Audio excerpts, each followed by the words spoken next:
네, 안녕하십니까. 오늘은 그 보살 사상의 세 번째 시간입니다. 그래서는 일단 상자부 문헌의 보살이라고 했는데 엄밀히 말하면 상자부 문헌에 나타난 보살의 관념에 대해서 말씀드리는 시간입니다. 우리가 상자부라고 하면 지금의 상자부라고 불리는 남방 상자부와 그 다음에 붓다 당시의 상자부 사이에는 차이가 있으니까 사실 그 둘을 동일시할 수는 없지만, 그러나 우리가 대략 일반적으로 말해서 이 남방 상자부에서 북전 상자부랑 좀 다른 방식이긴 하지만 전승된 문헌을 자기들의 3장으로 편찬을 해가지고 전승하고 있으니까 굉장히 중요한 그 자료들이 많이 포함되어 있는 건 사실입니다. 이 상자부 문헌은 보통 경전은 일단 제일 중요하니까 이 경전에서 보통 5부가 전승됩니다. 한역은 4종 아함인데, 아함이라고 하는 것은 전승이라고 하는 뜻이고요. 니카야라고 하는 것은 어떤 부라고 하는 뜻입니다. 파트.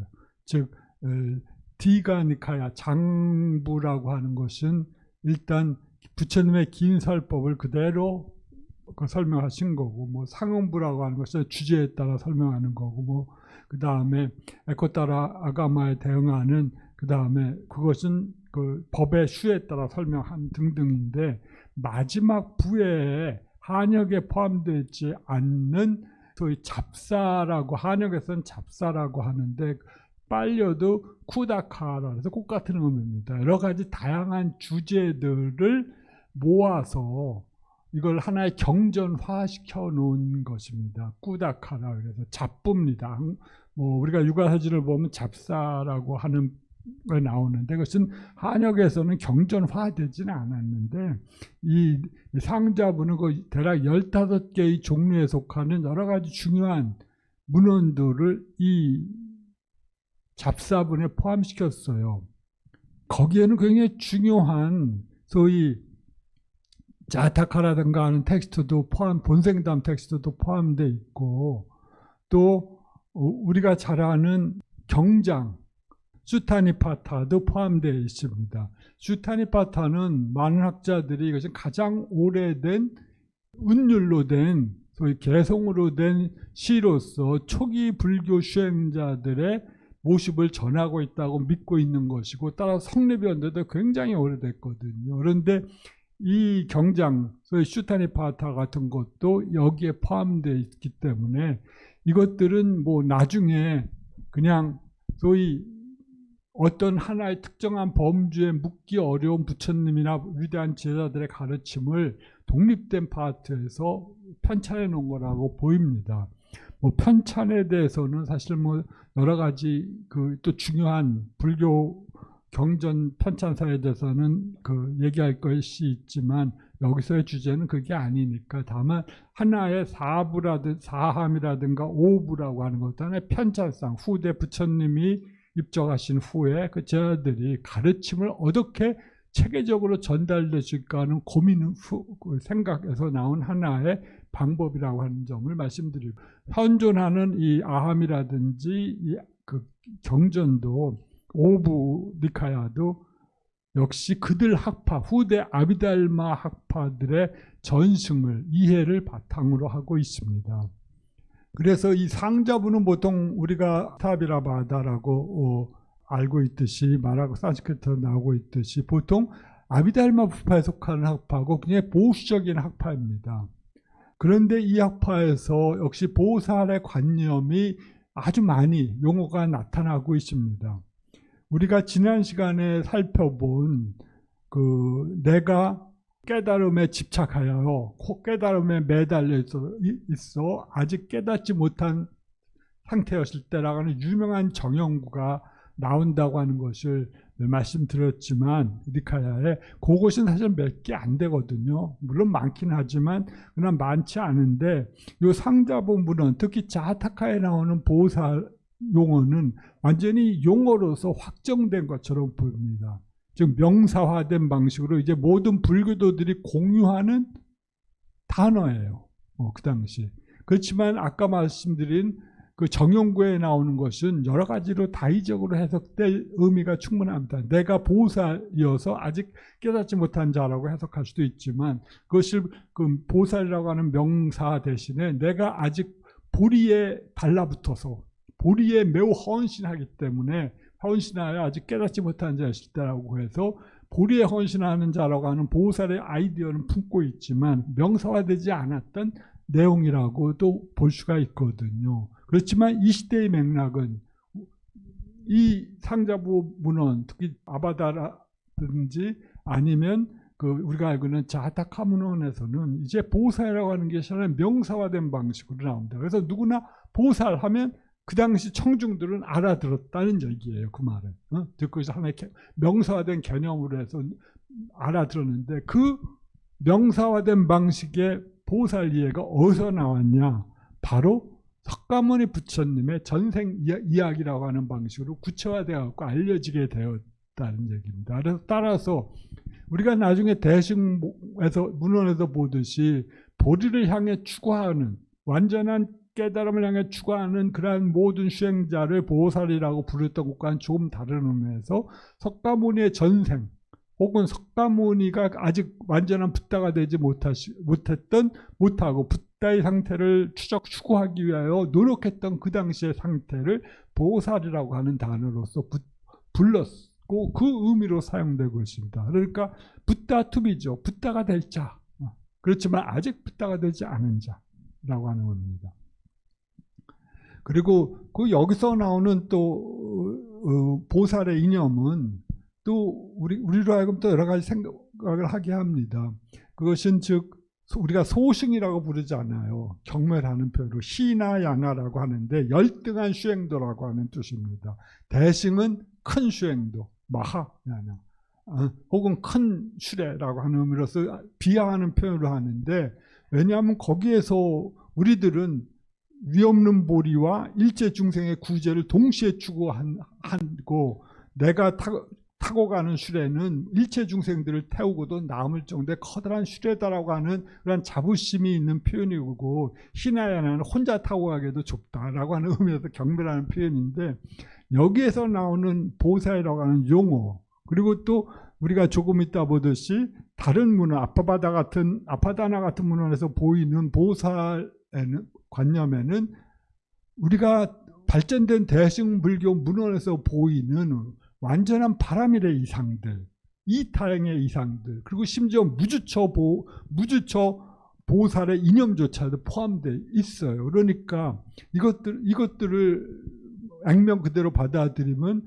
여기에도 그런 보살의 사상이 충분히 있었을 거라고 생각을 하는데 또 많은 경우 거기엔 역사적 영향, 이 텍스트는 그 파트는 후대 거의 4, 5세기에 편찬이 되었거든요. 그러니까 인도 본토에서 대승의 이념들이 굉장히 발전한 후에 다시 그 역으로 수입되기도 했습니다.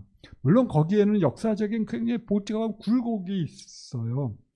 왜냐하면 이미 기원 전후에 남방 상접에 본거졌던 스리랑카에서도 대사파와 무에사파라고 하는 그 학파들 간의 싸움이 있어 거기에서는 대승적 요소들이 또 학파에 의해서 그 대변되고도 있었고 혹은 초기 불교의 엄격한 수행자 이상이 또 마하비하라파 대사파에 의해서 표현되기도 했고 무에사파는 그렇지도 않고 그래서 이 서로 격렬한 소위 일종의 종교 투쟁이었죠. 종교 논쟁이 이루어졌기도 하고 그것이 결국은 계속 지지부진하고 서로 이어지다가 나중에 거기서도 왕이 역시 세속적인 권한을 갖고 있는 왕이 정리를 하거든요. 우리는 그냥 대승은 좀 아닌 것 같아. 우리는 그냥 이걸로 갈래. 이게 식렬하면 당연히 그래야지 하면서 이 대사파에 손을 들어줘 갖고 그 위로 또 대사파가 스리랑카 전 그 불교에 대한 지배권을 확립했고 즉 그 말은 그 대사파의 관념에 따라 혹은 대사파가 보는 관점에 따라 불교 문헌들이 다시 뺄 건 빼고 정리할 건 정리돼서 우리에게 전승되었다는 얘기거든요. 그러니까 거기에서는 또 역시 복잡한 아이디어들이 있기 때문에 어떤 것들이 있다는 건 사실 치밀한 정리가 필요하지만 또 어떻게 생각하면 그 정리라고 하는 것도 후대의 창작이거든요. 그러니까 어떤 것이 후대의 관점에서 전에 일어났던 사건들을 재해석하는 것에 불과한 거니까 어떤 것이 과연 그 당시의 상황을 정확히 드러내는가는 누구도 모릅니다. 어차피 사건이라는 게 사실 그렇거든요. 그것은 어떤 관점에 따라 정리해갖고 드러날 뿐이고 또 다른 관점은 숨겨있거나 알려지지 않으면 없던 것이고 뭐 그것이 우리에게도 지금 많이 보이는 인터넷이 그야말로 퍼져나가는 이 시대에도 그런데 하물며 과거에서야 어떻겠습니까? 자, 하여튼 이런 방식으로 우리가 비록 이 상자부 불전에 나오는 보살의 관념을 갖고 있는 주요한 문헌들, 본생담, 자타카라고 불리는 부처님의 전생 이야기, 본생담이라고 혹은 전생담이라고 불러지는 이야기들, 또 혹은 붓다방사라서 붓다의 가문에 대한 스토리들이 있습니다. 그러니까 석가모니 부처님이 그 전생 뭐 25불, 27불, 뭐 수없이 많은 전생의 붓다들도 있었고 석가모니 현생의 붓다고 그다음 미래의 미륵불도 있다고 하는 것들이 그런 아이디어들이 나오는 붓다의 가문 이야기, 그러니까 족보죠. 붓다방사라고 하는 것이 붓다의 가문 얘기인데 좀 넓은 의미에서 이 얘기들이 아마 방사가 붓다의 가문이었고 고트라는 어떤 특정한 좁은 패밀리라고 하는 의미일 것이고 또 아빠바다라고 하는 것이 일종의 고승전의 범위에서 역시 석가모니 그 여러 가지 붓다가 되기 위해서는 어떤 것들이 필요한가, 어떤 헌신적인 행위가 필요한가들을 말씀해 놓은 이야기들입니다. 이 말씀드렸듯이 이 상자부 경장 중에서 오부, 장부가 있고 디가니카야, 그 다음에 사묵타니카야, 그 다음에 마디아마니카야, 그 다음에 증이라함에 대응하는 법수에 따라서 올라가는 것과 그다음에 꾸다카, 이 오부가 있는데 말씀드렸듯이 오부는 한역에도 이것에 해당되는 것들은 있지만 그러나 각각의 독립된 경전으로서 현존하고 있습니다. 이것들은 우리가 그 경전 편찬 분류법이라고 부르는 데서 뭐 나중에 하는 12부경이라고 하는 데서도 이 자타카 본생담은 독립된 장르에 속하거든요. 그래서 매우 오래된 분류라는 걸 알 수가 있습니다. 그러니까 자타카는 기원 전 2, 3세기에 이미 유통되기 시작해갖고 아마 많은 사람들에게 퍼져 있었을 거예요. 그렇지만 이 텍스트는 계속해서 확장되거든요. 처음에는 그러한 시도들이 일부만 전승되다가 나중에 거의 5세기경까지 이 시도들이 계속해서 발전됩니다. 그래서 현존하는 자타카에게 따라 540개의 스토리들이 모여있고 그 중에서 유명한 것들이 또 자타카 마할라라고 그래서 그 34개의 스토리로서 또 편찬이 되어 있는데 뭐 540개를 다 읽을 수 없이 내가 그 중에서 가장 에센스를 34가지로 뽑아서 3, 4세기의 아리아 슈라라고 하는 학자가 아주 멋진 산스크리트로 편찬해 놓은 텍스트가 있어요.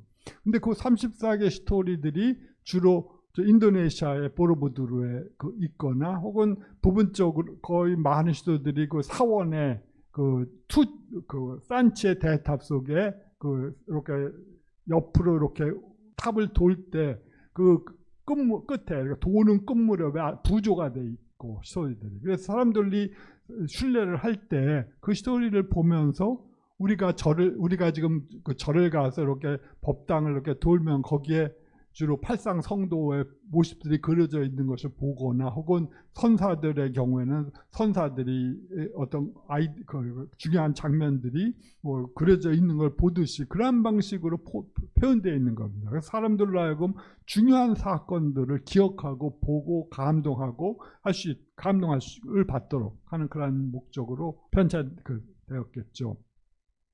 그래서 여기에서 어떤 본생담 자타카, 그 다음에 붓다의 가게라고 이름의 붓다방사 혹은 아파다나라고 하는 그 텍스트들이 총 15개의 오부 쿠다카니카야의 각각의 중요한 그 텍스트들로서 보살이라고 하는 단어들과 관념이 나타나 있습니다. 자, 여기서는 특히 본생담에서는 석가모니 부처님이 붓다가 되기 이전에 그 보살로, 미래의 붓다라고 하는 이름으로서 보살로서 혹은 보리에 집착하는 자로서 어떤 행동을 했는가가 표시되어 있습니다. 그리고 또 이러한 스토리들은 또 마찬가지로 붓다의 가문이라고 하는 중에서 전생불례 스토리들이 또 포함되어 갖고 전해집니다. 이 전생불례 스토리들도 뭐 우리들은 알고 있어요. 과거의 육불인가요? 그다음 석가모니 부처님이 있고 그다음 미래불로서 미륵보살이라고 하는 것이 상당히 초기에 아마 편찬되었다고 학자들은 생각하고 있습니다. 아마 그 아이디어는 자이나교에서 영향을 받았다고 말을 해요. 자이나교에서도 이미 진화에 딱 가게들이 딱 확대되시니까 멋져 보이지 않아요. 불교도들 볼 때. 아, 석가모니 혼자라 그러면 좀 아무래도 벼락부자 스토리 인상이 들지 않아요. 그런데 짜이나교처럼 수없이 많은 승리자들이 과거서부터 쭉 있었다고 하면서 가게들을 쫙 펼쳐 보이면 뭐가 있어 보이고, 또 부처님도 사실은 깨달으신 후에 우리가 유명한 그 니다나 거기에서 연기의 인연분에서 자기가 깨달으신 후에 보니까 뭐 이미 오래된 성으로서, 자기가 깨달은 걸 오래된 성으로서 묘사하면서 나는 그 길을 수행하면서 찾아갔는데, 나는 찾아가서 보니까 나 혼자 내가 이것을 처음으로 발견한 자라고 하는 생각을 했었는데, 알고 보니까 많이 보니까 이미 흔적이 있더라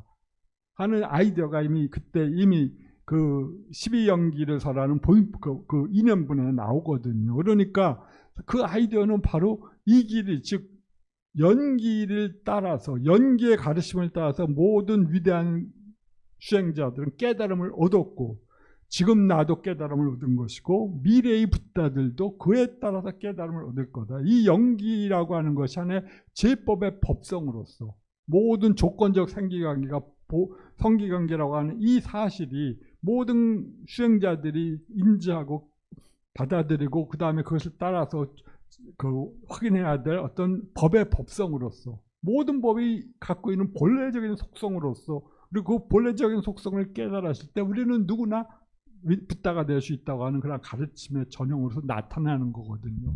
근데 하여튼 어쨌든 간에 이 붓다 방사의 얘기는 하여튼 그 당시 이 종교 사문이라고 불려진 종교 전통이 서로 일종의 경쟁 관계가 있으니까 남이 잘하는 건 당연히 받아들이고, 그 다음에 자기 자신을 그 다음에 거기에 따라서 변화시키는 등등, 그 다음에 그것들이 기본적으로 자신들의 근본적인 연기적 가르침 혹은 명상적인 내용과 모순되지 않는다면 당연히 받아들여도 무방하겠죠. 그래서 이러한 방식으로 붓다 방사라고 해서 뭐 여러 가지 뭐 7과거불, 그 다음에 과거불이 확장해서 25불 혹은 뭐 33불까지 나오는 시도도 있다고 하는데, 그러한 방식으로 확장이 되게 됩니다. 자, 그럼에도 불구하고 이런 대승적 요소가 나타나지만 이 붓다 방사 그렇다고 과거불이 뭐 후대 대승에서 발견되는 법신불이라든가 그다음에 보신불이라든가 화신불이라고 하는 아이디어와는 좀 다르거든요. 이것은 히스토리컬 붓다였습니다. 뭐 히스토리컬 붓다란 말 좀 어폐가 있긴 하지만, 그러나 불교도들이 믿을 때 그것들은 역사적 붓다예요. 종교적인 역사였습니다. 그래서 그때 무수히 오래된 세월 전에 위대한 수행자들이 있었고, 그들도 역시 현재의 붓다처럼 많은 중생들을 구하기 위하여 자신을 희생했다. 그래야 그 공덕으로 붓다가 되었다. 그리고 그들이 또 가문을 이어가기 위하여, 우리가 가문에서 아들을 낳는 것이 그 당시 인도인의 중요한 의무였던 것처럼 붓다의 의무도 역시 후손들을 낳는 거예요. 정신적인 후손이죠. 정신적인 후손을 수기의 형식으로, 너는 미래의 붓다가 될 거다 라는 방식으로 아들을 예언하는 거죠.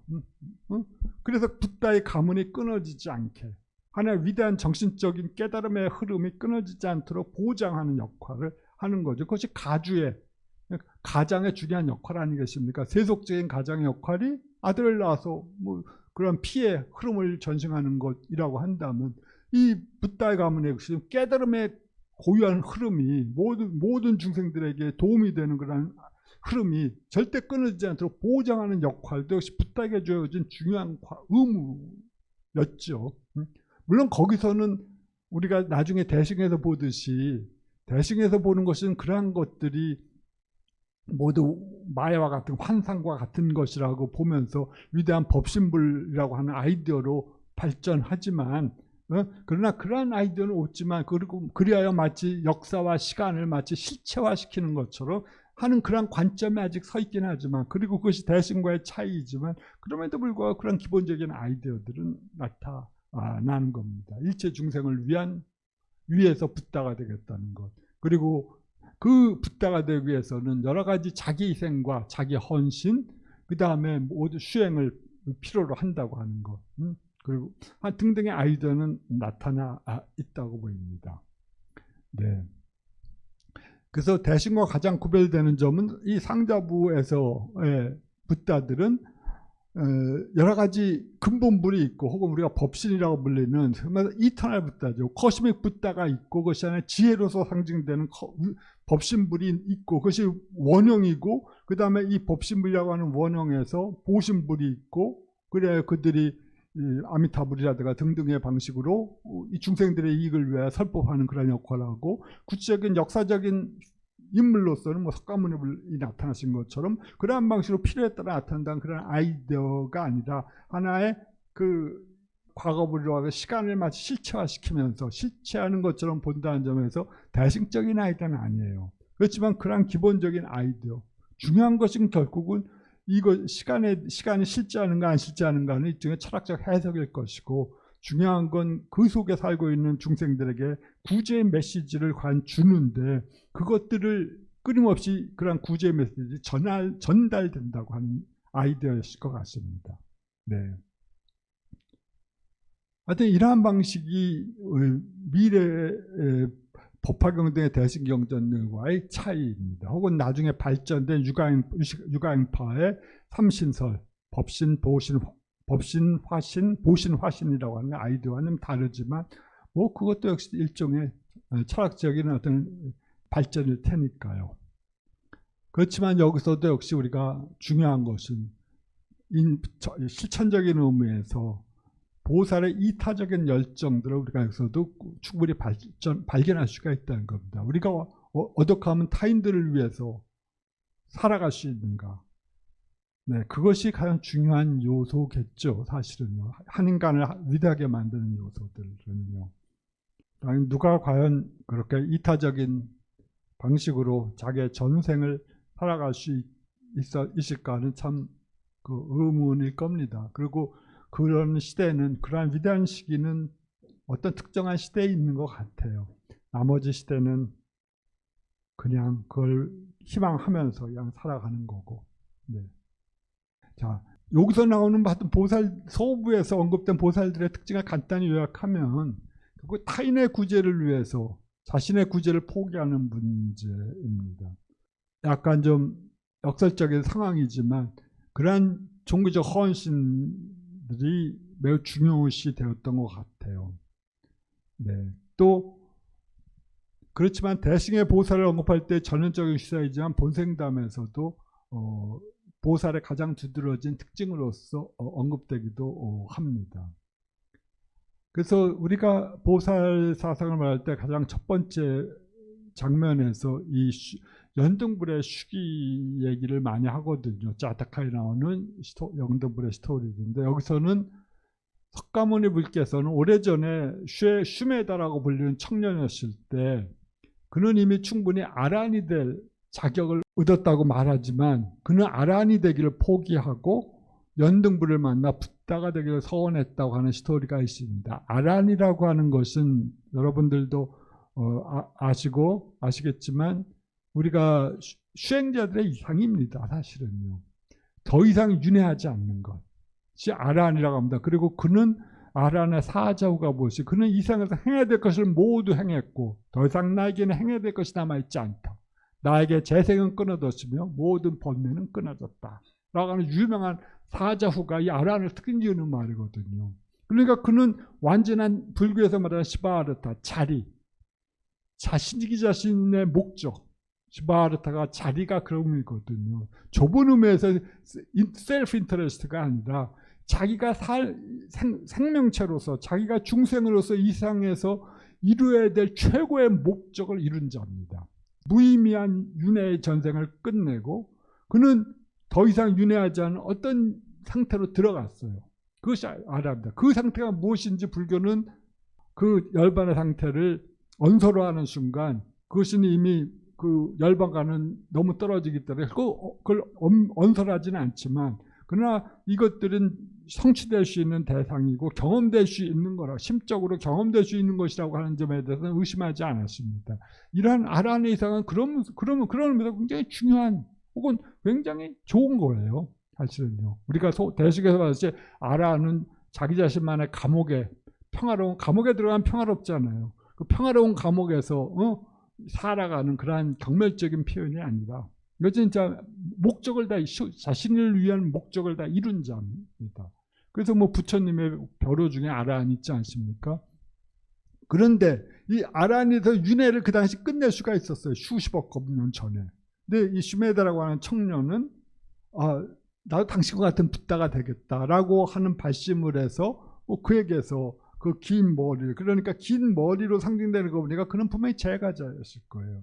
그래서 깎지 않은, 그러니까 우리가 장발 청년이듯이 뭐 20여 년간 머리를 깎지 않고 그렇게 돌아다니다 보면 길지 않겠습니까? 긴 머리를 마침 이 뒷방가라 붙다가 걸어가시는 앞에 그 진흙창이 있으니까 발을 더럽히지 않으시도록 자기의 긴 머리를 걷다 깔아서 했다는 얘기예요. 그러니까 뒷방가라가 그걸 보고 걸어가면서 그의 붓다시니까 그의 타심통이 있겠죠. 타인의 마음을 즉시 알아챌 수 있는 능력이 있으니까 그는 그걸 보면서 그의 열정의 깊이도 측정하면서 그러면서 그에게 그 슈메다라고 하는 청년에게 너는 수십억 년이 지나서 다음 세계에서 이러이러한 이름을 가진 붓다가 될 거다라고 하는 예언을 합니다. 석가모니라고 하는 이름을 가진 붓다가 될 거다고 예언해요.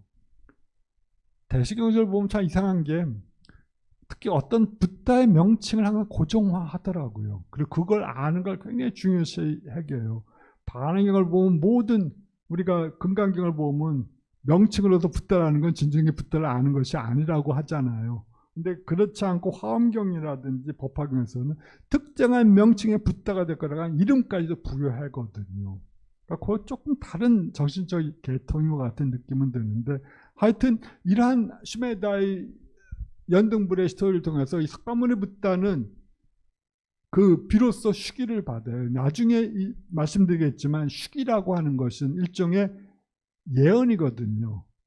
비아까라나라 그래서 일종의 설명이라고 하는 말도 되고 그건 일종의 예언도 됩니다. 그러니까 자질을 보니까 싹이 좀 있어. 넌 나중에 오랫동안 노력하면 훌륭한 선생이 되겠는데 하는 식으로 붓다는 우리 같이 이렇게 10년 단위로 보는 게 아니라 수십억 년 단위로 보는 분이니까 그렇게 수십억 년 후에 너는 자질이 있으니까 노력하면 열심히 될 거야 라고 예언을 주는 겁니다.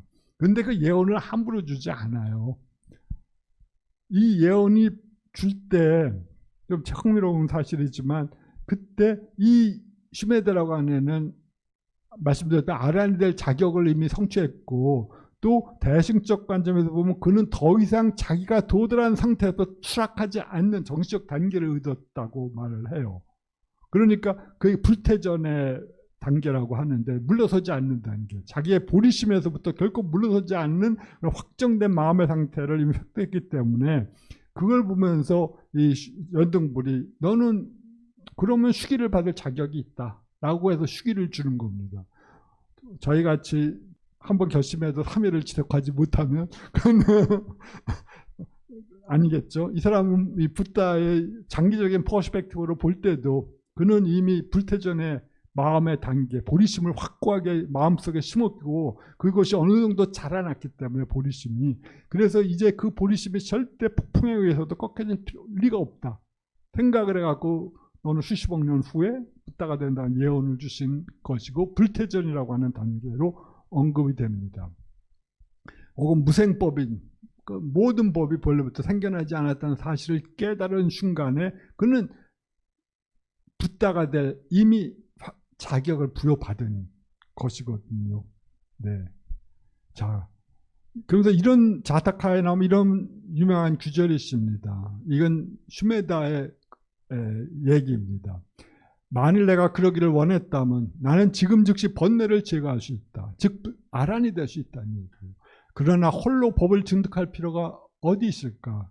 왜 나와 같이 용감한 사람이 자신만을 구제해야 하는가? 나는 붓다가 되어 천신들을 포함해 모든 이들을 구제할 거다. 라고 하는 유명한 선언을 합니다. 여기서 천신들을 포함해 모든 위대한 자들, 다른 자들을 구제하겠다는 것은 유명한 헛가모니 붓다가 보리슈아에서 깨달은 후에 이 5명의 제자들을 전도하게 나갈 때 전도 선언과 똑같은 거의 비슷한 맥락입니다. 그리고 용감한 사람이라는 것이 바로 보살의 그 또 다른 표현이에요. 슈라, 영우, 용감한 자입니다. 티벳역은 이 보살을 이 짱춥센파라고 해서 이 용감한 자라고 생각을 합니다. 그 팔천송 반야경이라고 하는 유명한 텍스트에서는 보살을 종종 갑옷을 입은 용감한 사람으로서 그 번뇌라고 하는 그 적들에 둘러싸여 있어도 결코 용기를 잃지 않고 그 무리들을 이끌어 그 위험한 곳으로부터 벗어나게끔 하는 위대한 인도자로 설명하고 있어요. 근데 이 석가모니부터의 특징은 말씀드렸듯이 이 보시와 인욕입니다. 아까 말씀드렸지만 약간 우스갯소리로 덧붙여갖고 그 붓다의 과제가 뭐 제자들을 혹은 미래 붓다들을 양성하는데 한 명만 찍으면 안 되겠지 않습니까? 그러니까 붓다들은 수없이 많은 사람을 찍어요.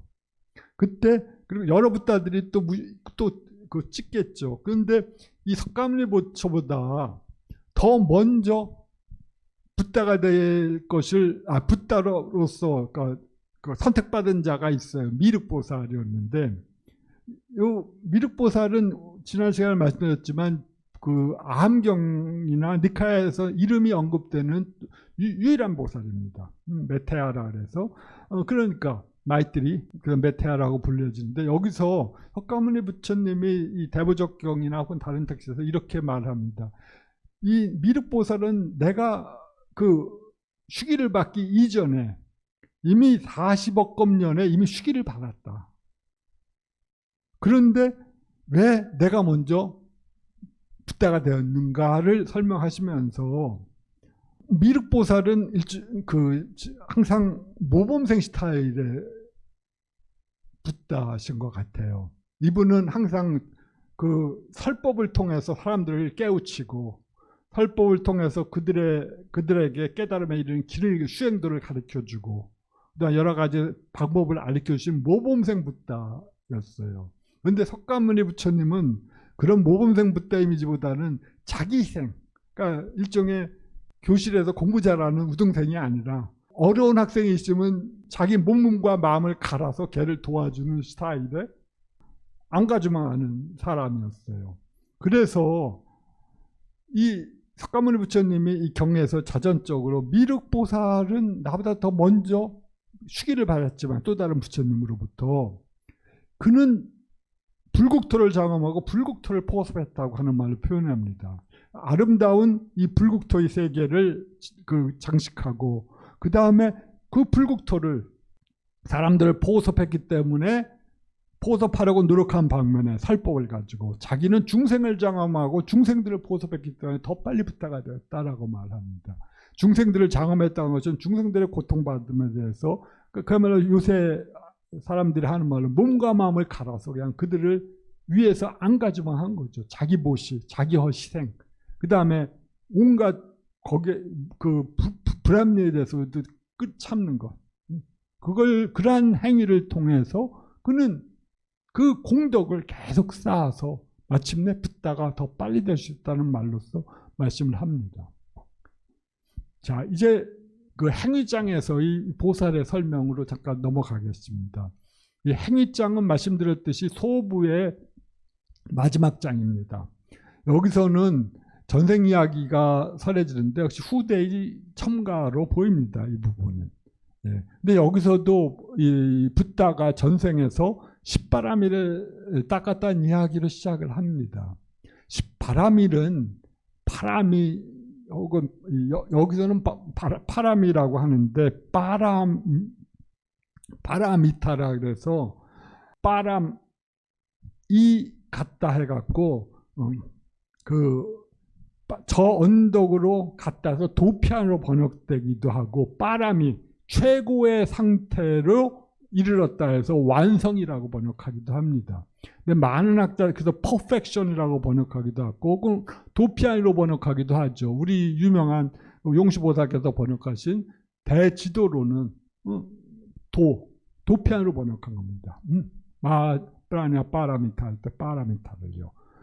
어쨌든 두 가지 의미를 갖고 있다고 혹은 두 가지 의미로서 후대 불교도들에게 이해됐다고 생각하시면서 여기서 10가지 항목이 있어요. 자기 자신을 완성하거나 이걸 통해서 저편에도 그 생사를 넘고 그 다음에 일체중생을 함께 구제하는 그 위대한 길로 갈 수 있는 방법이 10가지가 있는데 대승에서는 가장 것이 반야경이래로 알려져 있죠. 보시지계 인욕정진 선정지혜 그 다음에 방편 원력지라고 하는 10개의 항목입니다. 근데 여기서는 보시면 알겠지만 밑에서 좀 항목은 달라요. 10바나밀에서 보시지계는 동일하지만 은거, 그 수행을 통해서 그 깊은 산 속에 숨어 있는 거고, 그 다음에 반야는 지혜고요. 정진 인욕은 동일하고 진리가 또 다르고 결단, 자해, 평정으로서 좀 다릅니다. 여기서 정료에 해당되는 것이 아마 은거였을 텐데 왜냐 은거가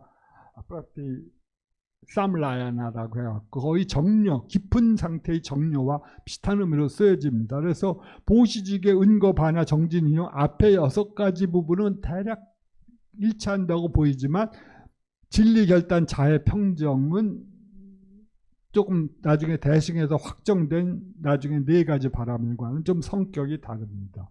네. 그리고 이 각각의 바라밀에는 10종 바라밀의 각각의 등에 상중하의 단계가 있고 이를 모두 완성할 때 붓다가 된다라고 하는 그런 관념입니다. 예를 들어 보시의 경우를 예를 들면 여기서 안 써 있지만 보시의 경우를 주면 뭐 물건을 주는 건 하급 단계의 보시고 그 다음에 자기의 몸의 일부를 주는 건 중급 단계의 보시고 생명 자체를 아무런 조건 없이 주는 것이 상급 단계의 보시라고 합니다. 현대인들이 볼 때 이 얘기는 조금 하여튼 이 대승경전을 읽으면 좀 극단적이긴 합니다.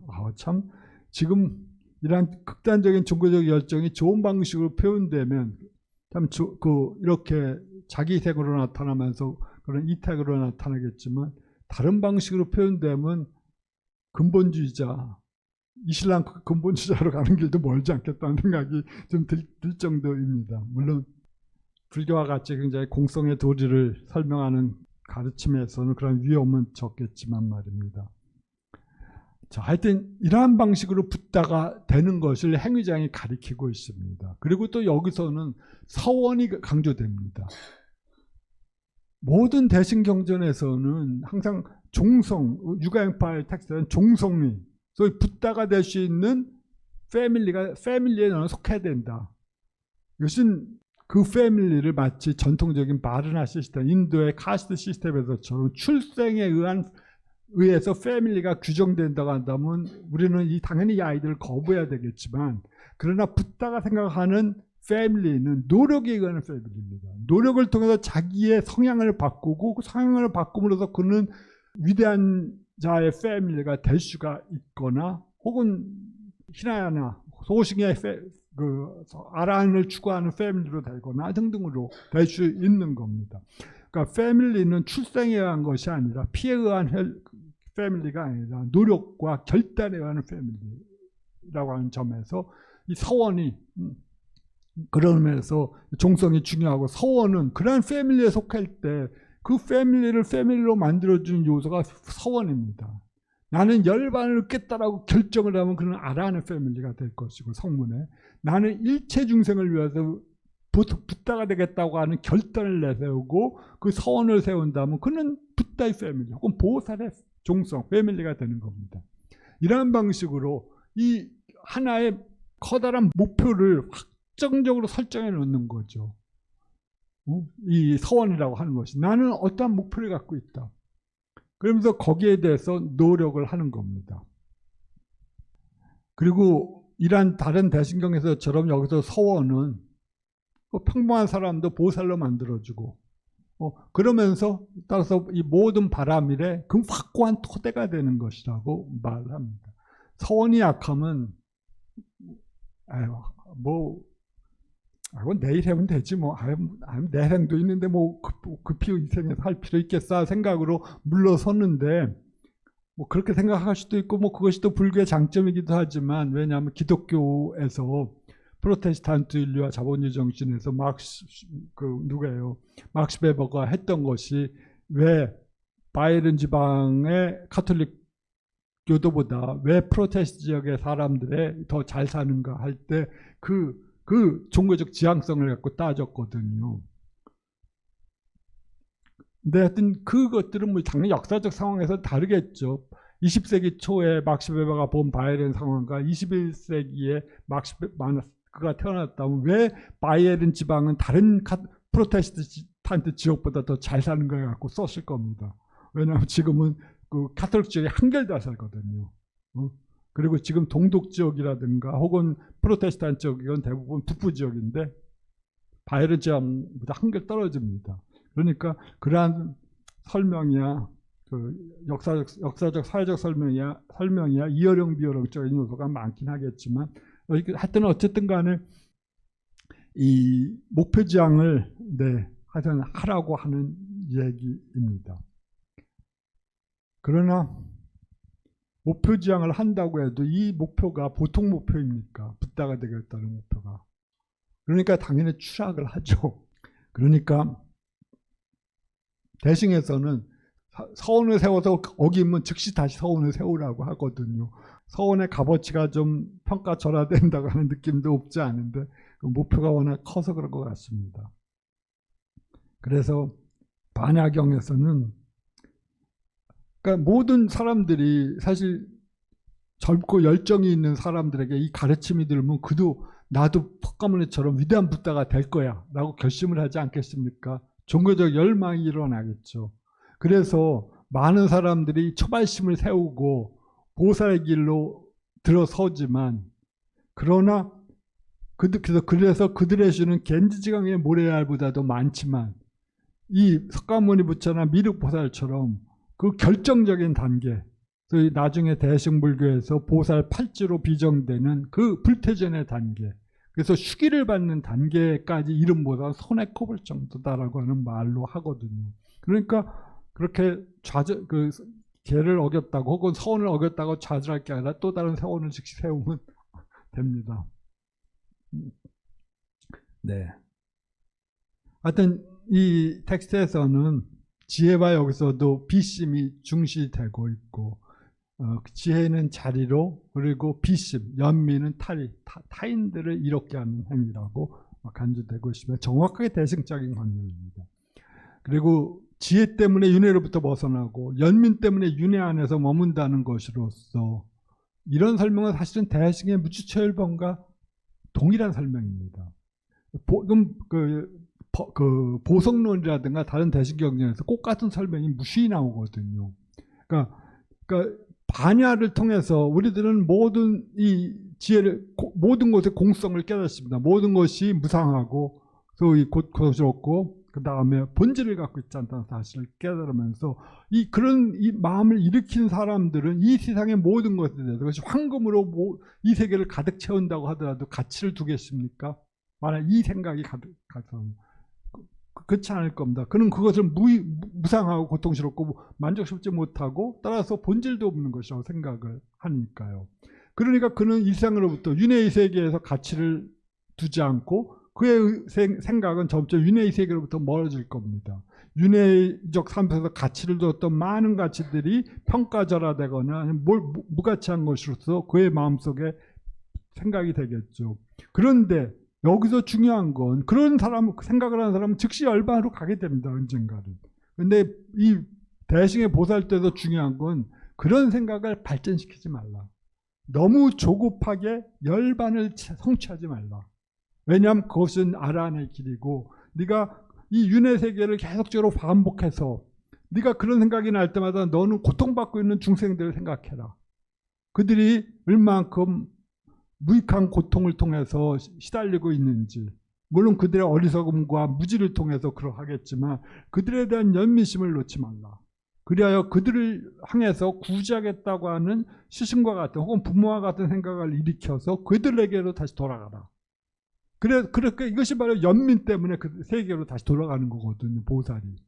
근데 거기서 가면 또 어떻겠어요? 이 은혜도 모르는 놈들 하면은 즉시 배반하고, 또 하는 것들이 또 일상적인 삶의 모습 아니겠습니까? 우리 이 욕계의 세계 속에서 삶입니다. 은혜를 모른다는 것은 거의 일반적인 표현인 것 같아요. 그리고 받으면 당연히 여기고, 그리고 뺏으면 싫어하고, 바로 직전에 주었다고 하더라도. 그런 것이 이 생존에 시달리는 모든 중생들의 일반적인 모습이냐. 그런 것에 시달리다 보면 아무리 그의 서원이 견고하다고 하더라도 질리지 않겠습니까? 그럴 때 그는 다시 공성을 생각하라는 거예요. 그는 모든 것이 무상하고 고통스럽고 본질이 없다. 너가 행하는 노력조차도 마찬가지고 그렇다.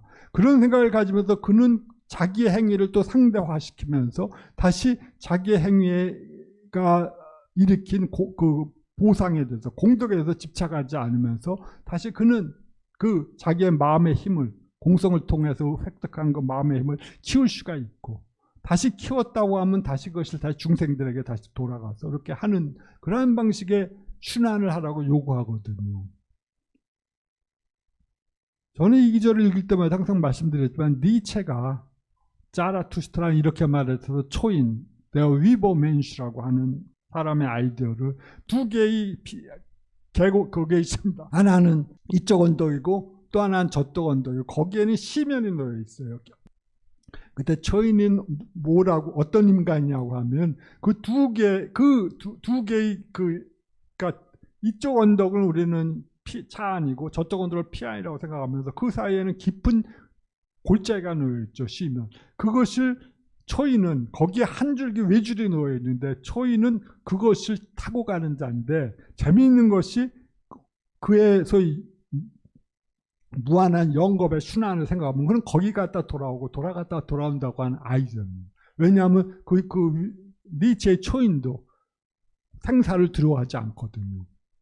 자, 이것이 삶이라면 다시 라고 하는 그런, 즉 이것이 삶의 모순이라고 하면 나는 기꺼이 받을 자신이 있다고 하는 생각을 가지고 그는 이 삶의 모순과 공허함에 직면하면서도 그걸 결코 용기를 잃지 않고 나아가는 자인데 그는 왔다 갔다 합니다. 그 시면 속에서. 거기에 달리기처럼 저쪽 시면을 향해서 저쪽 피안을 향해 달려가는 달리기 선수가 아니라 그는 영겁의 순환이라고 하는 그 아이디어에 따라서 그는 이걸 하고 그것이 바로 이 보살의 대승불전에서 혹은 이 텍스트에서 말하는 보살이 이 삶 속에서 이 행하는 그 행해야 되는 일로서 설명하고 있습니다. 저는 불교도로서 당연히 윤회를 믿는데 그 니체는 전생에서 대승적인 아이디어를 갖고 공부했던 사람처럼 보입니다. 뭐 니체 얘기가 나왔지만 감동 깊은 게 저는 니체가 굉장히 소심하고 내성적인 인간이었는데 젊었을 때 매독에 걸렸어요. 그런데 그 이후로 그래서 그것 때문에 고생을 했고 끝까지 그때는 약이 발견되지 않기 때문에 굉장히 고통을 받았죠. 모든 그 당시 많은 귀족들이 그런 꼴이었는데 근데 그래서 나중에 그것 때문에 정신병, 그것이 매독기가 뇌로 침입하는 바람에 미쳤는데, 그가 그때 죽기 직전인가에 그때 하루 전에 길에서 무거운 짐을 진 말이 비틀거리면서 이렇게 길을 걸어가고 있는 걸 보았어요. 그러니까 니체가 그 말을 말에게 가서 목을 시다지면서 그렇게 울었다고 하더라고요. 그리고 열병이 나왔고 그 5일 후에 5일 후인가 하여튼 죽었다고 하는 얘기가 있는데 아마 그러한 종류의 것들인데 하여튼 니체의 그 영겁순환과 그 다음에 초인, 초인이 두 개의 시면이 놓인 두 개의 그 사이에서 왔다 갔다 한다는 얘기는 바로 보살의 기본적인 관념입니다. 네, 뭐 영겁순환은 윤회이고 또 재미있게 대승불교는 거의 영겁순환이라고 할 정도로 비슷한 종류의 아이디어들이 대승경전에 많이 나오더라고요. 저희가 화엄경을 요새 읽었었는데 혹은 법화경에서는 더하고요. 거기서는 꽃 같은 사건들이 동시 발생이라고 하는 다중우주라고 하는 아이디어는 아닌데 그 무수한 붓다들이 있고 그 무수한 붓다들 속에서 각자가 마치 그 비슷한 가르침을 하고 수행자들은 각기 거기서 동일한 가르침을 받는 그런 아이디어들이 나타나더라고요. 하여튼 그런 방식 때문에 뭐 흥미로운데 하여튼 지혜에 의해서만 깨달음이 가능하기에 지혜 바라밀, 즉 반야 바라밀은 다른 바라밀을 완성시키고 뭐 다른 것을 능가한다고 설해지지만 동시에 보살은 비심 때문에, 그러니까 비심은 연민심입니다. 까루나 비심 때문에 붓다가 되기를 결심하기에 비심은 모든 완성의 토대이고 근원이고 붓다라고 원인이라고 설명합니다. 즉 비심이 없이 어떤 자도 붓다가 될 수 없다라고 하는 아이디어입니다. 중생에 대한 연민심 없는 붓다는 붓다의 기본적인 필요 조건, 필요 조건이나 충분 조건을 채우지 못한 자입니다. 이런 점에서 지혜와 비심은 서로 배타적인 것은 아니라고 하지만 그 오리엔테이션, 방향은 완전히 다릅니다. 지혜는 이 세계로부터 벗어나려고 하는 힘이고 연민은 이 세계로 향하려고 하는 힘입니다. 그러니까 일종의 원심력과 구심력이라고 할까요? 그런 것일 겁니다. 그리고 또 여기서도 방편선교가 보살의 구제자 역할을 한다고 하는 것. 방편을 알아야 사실은 제대로 하지 않겠습니까? 네. 자. 이러한 방식으로 하여튼 후대 이 텍스트들이 소부에 편찬되었고 여기에 대승 영향이 크다는 점도 부정될 수는 없을 겁니다. 동시에 우리는 붓다라고 하는 목표 설정과 이타성의 실천을 또한 대승의 독점물로서 간주하지는 말아야 됩니다. 네. 실제 남방불교 역사에서도 어떤 북방의 왕보다 더 위대한 이타행을 실천한 왕이 있더라고요. 18세기 버마의 어떤 왕은 비문에서 나는 이런 공덕에 의해 아란이 되겠다는 게 아니라 붓다 일체지자가 될 거다라고 선언을 하고요. 즉 이건 공덕의 회양을 통해서 붓다에게로 하는 것, 회양하는 것이고 또 실제 역사에서는 252년에서 254년까지 연대는 조금 차이가 있지만 슈리랑카를 다스렸던 슈리상가보라고 하는 왕이 있었는데 이 왕은 몇 년간 그랬는데 이 사람은 불사생을 실천하기 위하여 그 어떤 그 도둑질이라든가 남을 죽인 자가 오면 그들을 살려주기 위하여 이미 죽은 자의 시체를 목을 잘라갖고 그거라고 대신하면서 그를 살려줬다고 합니다. 그런데 아마 이렇게 행동하면 당연히 많은 문제들이 생겨나지 않겠습니까? 개인적으로는 복덕이겠지만 사회 전체로 봐서는 내 생각은 오히려 혼란을 야기할 것 같은데 근데 역시 그랬던 것 같아요. 그러니까 그의 그 대신 중에 한 명이 쿠데타를 일으켰어요. 그래서 쿠데타를 일으켜서 군대가 쳐들어오니까 이 쌍가보는 친위군을 동원해서 그들을 진압하는 대신에 만약 이렇게 되면 필히 살생이 있을 것이고 그러면 나는 나의 왕위를 지키기 위해 많은 사람을 죽이게 되는 그 악업을 짓게 될 거다 생각하면서 가족을 데리고 도망쳤습니다. 왕을 버리고 그리고 가족을 데리고 밀림으로 도망쳐갖고 오두막을 짓고 살고 있는데 이 후임 왕이 보니 아무래도 불안하거든요. 제가 그렇게 따뜻한 마음을 갖고 있는 왕이 내가 국민들이 그를 따르고 그러니까 막대한 상금을 내걸었습니다. 목을 갖고 온 자에게 나는 엄청난 상금을 줄 거다. 했더니 근데 깊은 밀림 속에 숨어가지고 있었는데 하루는 요 쌍가보가 그 어떤 가난한 농부 집에 갔었는데 거기서 그가 따뜻한 보리죽을 하나 공양을 했습니다. 그러니까 이 쌍가보가 나는 지금 쌍가보다, 쌍가보리다. 너는 지금 나를 신고하고 나의 목을 베어서 갖다 주면 너는 부유하게 될 거다라고 했어요. 그러니까 이 사람이 내가 차마 인간으로서 그 짓을 못하겠다라고 도망가니까 그러지 말라라고 하면서 스스로 목을 잘라서 죽었습니다.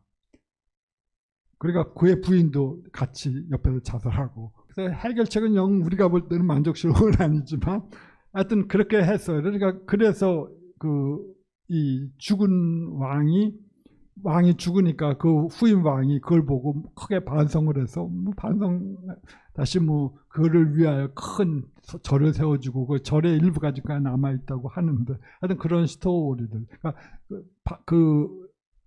석가모니불의 전생 얘기에서 불살생을 위해서 희생하는 얘기를 실천하는 그런 왕이 있었다고 합니다. 역사적으로. 자, 이것이 바로 그 왕을 기념하기 위해 세운 템플이고 비나야 라자 마하 비하라, 왕을 위한 대 비하라 절입니다. 동굴사원이라고 하고 그 당시에 드문 페인팅도 보관하고 있고 등등이라고 합니다. 자, 본생담의 붓다는 하여튼 여기서 스토리들은 아마 알고 계시겠지만 하여튼 대략 540여 개의 스토리들이 있었고 주로 운문 개성으로 이루어져 있는데 여기서는 이 자타카와 비슷한 스토리들이 다른 불전문학 속에서도 역시 많이 나타나고 있습니다. 그리고 여기서 흥미로운 것은 이 자타카 스토리가 워낙 유명해지니까 이 자타카만을 전송으로 암송하는 그 바나카들이, 그 암송자들이 돌아다니면서 이 스토리들을 읊어줬다고 합니다. 그러니까 그 당시 죽일 것이 없던 상황에서 이 스토리텔링이 얼마나 감동적이었겠습니까? 그러니까 이 스토리를 듣고 사람들에게는 많은 종교적 열정이 일어나실 것이고 또 이 스토리들이 각각의 산치의 대탑 속에서 나타나듯이 그 당시 널리 알려져 있으니까 사람들이 그걸 신뢰할 때 그 스토리들이 그려진 부조를 보면서 아, 저것이 저런 것이다라고 애들에게 산 교육을 시켜주는 교육의 장이었겠죠. 자타카 말라의 첫 번째 얘기는 그 유명한 왕자가 아기를 낳은 굶주린 호랑이를 어미를 위해서 자기를 희생한 사건, 유명한 사건이죠. 그러니까 석가모니 부다 전생에 대비라고 하는 이름의 왕자였을 때 그가 산속에서 소풍을 갔을 때 우연히 굶주린 호랑이가 아기를 갓 낳고 굶주려서 죽어가고 있는 걸 봤어요. 그러니까 그가 연민심에서 자기의 그 피를 뜯어서 호랑이에게 먹어주니까 호랑이가 그 피를 마셔보더니 힘을 차려가지고 아이고 이게 난 너 못지대식가 해갖고 이 왕자를 잡아먹었다는 얘기가 있지 않습니까? 그런데 이것이 나중에 그 스토리를 어떤 식으로 붓다가 그 인연담을 설명하냐 하면 지금 붓다가 되실 때 어떤 그 가난한 여인이 그 두 아들이 도둑질을 하다가 그 왕의 군사에게 잡혀갖고 처형을 기다리고 있어요. 그러니까 이 가여운 어미가 이 붓다에게부터 당신은 그 위대한 붓다니까 왕에게 은행을 발휘해갖고 좀 우리를 풀어달라고 간청을 하는데 붓다가 그 말을 듣고 왕에게 가서 용서해 달라고 간청을 하고 왕이 풀어주는 겁니다. 그러니까 사람들이 보면서 그 제자가 안 한다가 보면서 놀라워해요. 아니 어떻게 그런 이런 일이십니까? 그러니까 이 일은 첫 번째가 아니라 이미 오래전에도 있었다면서 이 굶주린 호랑이의 스토리를 얘기해주는 인연담입니다. 두 번째 얘기가 유명한 12왕의 이야기죠. 12왕이 그 역시 나라를 다스리는 왕이었는데 그 당시 이 매가 그때 산책을 나갔는데 그때 매에 쫓긴 그 비둘기가 이 왕의 품 안에 도망쳤어요. 그러니까 왕은 서원을 세웠거든. 나는 나의 왕국에서 살아있는 존재들을 도살하지 않겠다. 그리고 그런 것을 보지 못하겠다 하는데 그걸 알고 매가 왕의 품속으로 도망쳐 오니까 이 매가 하늘에서 돌면서 항의를 해요. 그 당시엔 매도 인간의 목소리를 할 수 있었던 것 같습니다. 아니, 당신에게는 것이 선한 일인지 모르겠지만 나에게는 악업이다. 나는 개를 먹어야지 나도 먹고 내 새끼들도 먹여야 되는데 당신은 도망가서 당신이 그를 살려주면 나는 굶어 죽을 위험에 처해 있다. 이것은 페어하지 않다. 당신의 행위는 선하지만 나에게는 페어하지 않다. 그야말로 슈미트 선생이 말하듯이 Die Welt ist fresh und gefresht werden. 이 세계는 먹고 먹히는 세계에서 한 사람의 선행이 다른 사람에게 악행이 될 수도 있는 것이겠죠. 제로섬 게임이라니까 생명의 제로섬 게임인데, 그러니까 그 매의 항의가 타당하다고 생각해서 이 12왕이 좋다. 그럼 내가 너에게 대응하는 걸 주겠다고 해갖고 자기 살을 엉덩이 살을 일부 베어서 주셔서 유명한 부주에 보면 그 당시 이렇게 이 저울이 있고 그 저울에 매가 비둘기가 올라가고 한쪽에 12왕이 올라가 있는 걸 보죠. 아무리 엉덩이 살을 베어도 이게 저울이 이쪽으로 기울는 거예요. 그러니까 할 수 없이 자기가 올라가니까 비로소 평등하게 된다는 겁니다. 생명의 평등성이죠. 그가 아무리 위대한 정신적 각성을 한 인간이라고 하더라도 생명 자체는 평등하다고 하는 걸 상징적으로 보여주는 것 같은 생각에서 굉장히 많은 걸 생각하게 합니다. 그래서 이 12왕이 그 약속대로 자기가 절벽 위에서 떨어서 죽으려고 하죠. 그런데 뭐 하여튼 해피엔딩으로 이것은 인드라가 그의 결의를 시험하기 위한 뭐 그런 연극이었다고 하는 것이 되는데, 뭐 우리가 지금 볼 때는 허접한 그야말로 스토리텔링입니다만은 그 당시에 아이디어는 있잖아요. 전하고자 하는 아이디어, 자기 희생, 자기 헌신, 그리고 타인을 위해서는 자기가 희생해야 된다는 거. 이 먹고 먹히는 세계에서 정확하게 완전한 페어한 게 어디 정의가 어디 계십니까? 그런 상태 속에서 자기 희생만이 모순된 이 삶의 세계 속에서 벗어날 수 있는 유일한 해결책인 것 같아요. 이 자타카 시도들이 말하는 건 그런 얘기고, 동시에 이러한 것들뿐만 아니라 동시에 이 자타카는 여러 가지 윤리적이고 교훈적인 얘기도 많이 포함하고 있습니다. 그리고 전 시대의 라마야나로부터 차용한 얘기도 포함하고 있고요. 그리고 혹은 이 나중에 보시지만 이 또 싸우는 교단에서 서로 싸우는 사람들 보고 야 그러지 말고 좀 나이 많은 사람들 좀 제발 좀 대우하면서 평화롭게 좀 살아라고 호소하는 얘기도 있고요. 또 신과 공동체를 위해서 살아가야 한다는 얘기, 또 제가제를 위한 설법도 포함됩니다. 이 자타카는 많은 경우 진짜 제가제를 위한 설법이었다는 생각이 많이 들어요. 스토리텔링 자체가 그렇고요. 그래서 사회적이고 세간적인 행복도 많이 언급되는데, 여기서 이 사회적이고 세간적인 행복을 설명해 주는 유명한 경전이 꾸루담마 자타카라고 하는 게 있는데, 꾸루가 가문이거든요. 꾸루담마, 가문에서 지켜야 될 여러 가지 윤리적 항목들을 설정하는데, 그래서 5개가 나와 있습니다. 그러니까 정확하게 제가제를 위한 가르침이에요. 죽이지 말라, 도둑질하지 말라, 남의 여인에 대해서 음욕을 품지 말라, 그 다음에 거짓말하지 말라, 뭐 그 다음에 술 먹지 말라 하는 그런 5가지 계율을 가지고 이 설명하고 있고, 그것들이 그걸 통해서 우리는 이 자타카가 분명히 제가적 성격을 매우 강력하게 갖고 있는 그 스토리텔링이었다 하는 것들을 알게 됩니다. 하여튼 이러한 방식으로 자타카가 편집이 됐어요. 자, 그리고 이러한 것들은 이 바라밀이라고 했듯이, 이 바라밀이 왜 완성이냐 그러면 퍼펙션이라고 하면은, 우리가 선행을 하거나 자기 희생을 하면 당연히 까르마의 법칙에 따라서 대응하는 보답이 주어집니다. 우주는 균형을 맞추기 위하여 그에게 만약 네가 보시를 했으면 다음 생이나 혹은 또 어떤 생에서 간에 그 대응하는 선물을 준다고 하는 아이디어가 있거든요. 그런데 까르마의 법칙대로 받지를 않고 내가 만일 받아야 될 공덕이 있다면 그것을 일체 중생에게만 돌리겠다. 또는 그것을 나의 완전한 깨달음, 붓다가 되는 붓다의 상태로 돌리겠다라고 결정을 하면서 어떤 까르마의 보답을 기대하지 않는 겁니다. 그때 그 행위는 완성이 된다고 하는 거죠. 만약 보답을 받으면 이미 받았기 때문에 더 이상 그것은 공덕으로 남아있지 않죠. 그렇지만 그것을 일체 중생의 행복을 위해서 돌린다든지 또는 완전한 붓다의 상태를 깨닫기 위한 어떤 추동력으로 그걸 사용할 때 그 행위는 완성이 된다고 하는 그런 아이디어입니다. 다시 그리하여 이 서사가 보여주는 것은 어떤 집착도 없이 그리고 어떤 대가를 기대함도 없이 타인에게 보시할 때 그런 보시야말로 보시의 완성이며 완전한 열반으로 이끌 수 있다는 겁니다. 이것이 다른 바라민의 경우도 마찬가지입니다.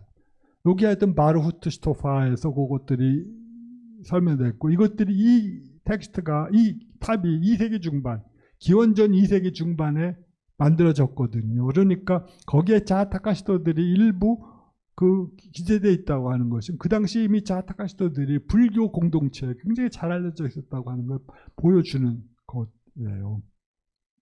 그 다음에 여기 산체에 있는 이 베산타라 이 왕자로서 자기 부인을 혹은 자기 애들을 그리고 자기 자신까지도 희생하는 그러한 모습을 보여주죠. 자기 뼈를 내주고 살을 내주고 골수까지 내주는 묘사는 또 극단적이긴 하지만 그러한 극단적인 자기 희생을 공덕을 말하고 있는 것 같습니다. 자, 이시비안과 비둘기 얘기도 있고요. 자, 하여튼 이러한 방식이 이러한 스토리텔링이 불교도들에게 감동적이었고 불교가 아마 그 불교 공동체로 전파하고 힘을 얻는 데 굉장히 중요한 역할을 했을 것 같고 그리고 많은 제가자들이 이러한 스토리텔링에 감동하고 대승의 길을 모색했다고 하는 것도 충분히 이해할 수 있을 것 같습니다. 자, 꾸르담마 자타카 얘기고요. 그건 나중에 얘기지만. 자, 그리고 마지막으로는 간단하게 슈기에 대해서 1, 2분간만 더 설명하겠어요. 슈기는 아까도 말씀드렸지만 하여튼 이 슈기는 어떤 붓다로부터 너는 미래의 붓다가 될 것이다 라고 하는 슈기를 받고 그 단계는 많은 경우 굉장히 높은 단계에 이미 도달된 그 수행자들에게 주는 걸로서 말해지고 있습니다. 보통 무생법인이라고 하는 어떤 인식을 얻은 다음에 그래서 법인이라고 할 때 이는 여기서 어떤 종류의 모든 법이 생겨나지 않는다고 하는 성질을 갖다가 하는 사실을 받아들이는 거예요. 여기서 이는 인납할 때 그래서 그건 참는 것이 아니라 사실 참는 것은 그것을 받아들이는 거지 않습니까? 정신적으로 그런 맥락에서 받아들이는 건데 그러한 사실을 정신적인 의미에서 혹은 인지적인 의미에서 완전히 용납하고 그것을 체화했을 때 무생법인의 증득이라고 하는데 이러한 무생법인을 증득하고 그리고 자기가 이미 이 보살의 확정성으로부터 떨어지지 않음을 확정했을 때 그에게 붓다가 너는 이제 미래에 어떠한 붓다가 될 거다고 하는 슈기를 주는다고 하는 겁니다. 근데 문제는 대승불교 나오고 모든 불교의 가르침은 결국 아란이 되든 붓다가 되든 간에 붓다가 될 수 있음을 가리키는 건데 아니 이미 석가모니 부처님은 특정한 어떤 사람에게 슈기를 줬고 석가모니 부처님은 누구로부터 슈기를 받았고 또 미륵 부처님도 그러했다면 도대체 우리는 어떻게 붓다가 될 수 있는가 하는 의문이 떠오르지 않겠어요? 그럴 때 모든 붓다가 반열반한 이 세상에서 붓다가 없는 세상에서 과연 우리는 누구로부터 슈기를 받을 수 있겠는가 하는 생각이 떠오른다고 하는 거죠. 그때 부처가 없는 시대에 이 보살이 되고 슈기를 받는 방법에 대해서 사람들이 생각해 놓은 게 그의 서원이 수행자의 서원이 과거세 이미 완료되었다고 보는 겁니다. 과거세 사실 너는 알고 보면 그런 서원을 세워서 붓다가 될 서원을 슈기를 받았을 거야. 또는 비록 붓다는 없지만 붓다를 대체할 수 있는 강력한 정신적인 힘이 또한 존재하고 있다고 하는 생각을 퍼뜨리는 겁니다. 그것이 이 상자부의 인연담에서 석가모니 붓다가 반열받으신 이후에 탑이나 보리수 아래서 행하는 서원은 무효라고 하는 말이 나오거든요. 그런데 이는 거꾸로 말하면 많은 수행자들이 사실 탑이나 타불도리를 하면서 또는 보리수 아래서 그러한 서원을 세웠다는 얘기이기도 하죠. 이런 점에서 이 불탑 신앙이라고 하는 것, 불탑 공간이라고 하는 것이, 불탑에는 보통 이 석가모니의 유골이 모셔져 있거든요. 초기에는 84,000개로 나누어도 석가모니의 유골이 모셔져 있는데, 그 유골이 사실 붓다와 같은 정신적인 파워를 갖고 있다고 생각하는 거죠. 그래서 이 붓다가 살아있는 붓다 유골이 살아계신 석가모니와 동일한 정신적 파워를 갖고 있기 때문에 그 앞에서 서원을 한다면 동일하게 붓다가 수기를 내려준 거나 동일한 효과를 갖고 있을 거다라고 하는 것으로서 인도에서의 불탑신앙적인 아이디어로 발전할 수 있었다고 보이는 겁니다. 네, 하여튼 이러한 방식으로 불탑이 대승해서 숭배되었을 가능성이 많이 높고요. 그래서 이 사리나 나중에는 이 사리가 없으면 어떻게 되겠어요? 그렇다면 경전이 들어가거든요. 그래서 이제는 유골 숭배 혹은 그 붓다의 유골을 나아투라고 하는데, 붓다의 유골 숭배 대신에 동일한 효력을 지닌 경전 숭배가 퍼져나오고, 그것이 대승의 성립과 밀접한 관계를 갖고 있습니다. 이제 반야바라밀다 경을 누가 외웠다면, 그리고 그것이 어느 탑에 안치가 되어 있다면, 이제 그 탑을 돌면서 서원을 해도 이 반야바라밀다의 경은 위대한 진리의 힘으로서 동일한 수기를, 그 서원을 세운 자에게 수기를 준다고 하는 아이디어가 나타나게 되는 그런 겁니다. 네. 그래서 농담으로 말씀드리지만, 이렇게 탑은 항상 오른쪽에 시계 방향으로 돌거든요. 근데 거꾸로 시계 방향으로 돌지 않는 수행 사람들이 꼭 있어요. 한국의 스님들은 거꾸로 돌아요. 탑돌이의 의미나 막 그런 서원을 행하면서 도는 그런 측면이 있는 것 같습니다. 그리고 나중에 설명드리겠지만, 이거 대승의 기원과 매우 밀접한 관계를 갖고 있다고 학자들은 생각을 합니다.